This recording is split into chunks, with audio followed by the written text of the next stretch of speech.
2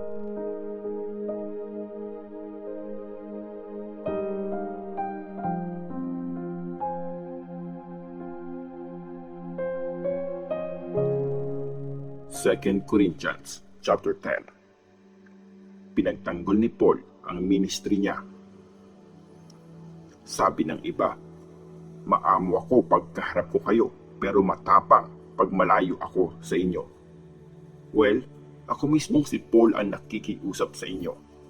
Si Christ ang example natin ng pagiging humble at mahinahon.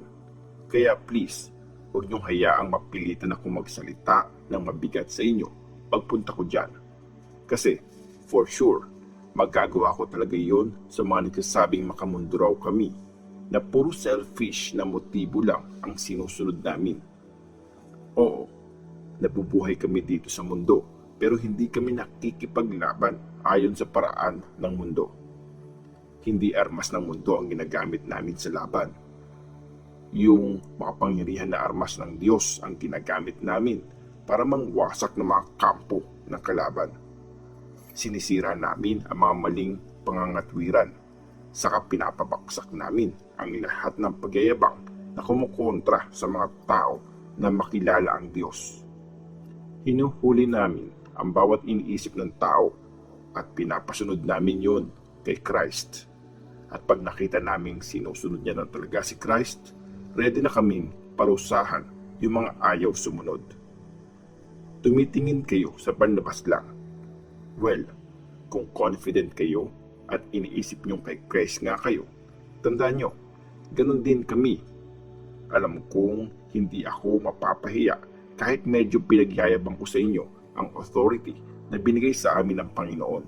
Kasi ginagamit namin yon para patibayin kayo at hindi para wasakin. Huwag niyong isiping tinatakot ko kayo sa mga sulat ko. May mga nagsasabing, ang higpit ni Paul at ang tapang niya sa mga sulat niya. Pero pagkaharap natin siya, mahina naman siya at saka walang kwenta ang mga sinasabi niya. Dapat intindihin ng mga taong yun na kung anong sinasabi namin sa sulat habang wala kami, yun din ang gagawin namin pagkasama namin kayo. Hindi namin i-compare ang sarili namin sa mga taong mataas ang tingin sa sarili nila. Ginagawa nilang standard ang mga sarili nila. Tapos, sila lang din ang nagko-compare sa isa't isa. Mga di sila nag-iisip. Pero kami, may limit ang pagyayabang namin. Ipagyayabang lang namin yung trabahong binigay sa amin ng Diyos. At kasama dyan, yung trabahong ginagawa namin para sa inyo. Hindi kami lumagpas sa limit namin nung pinuntahan namin kayo.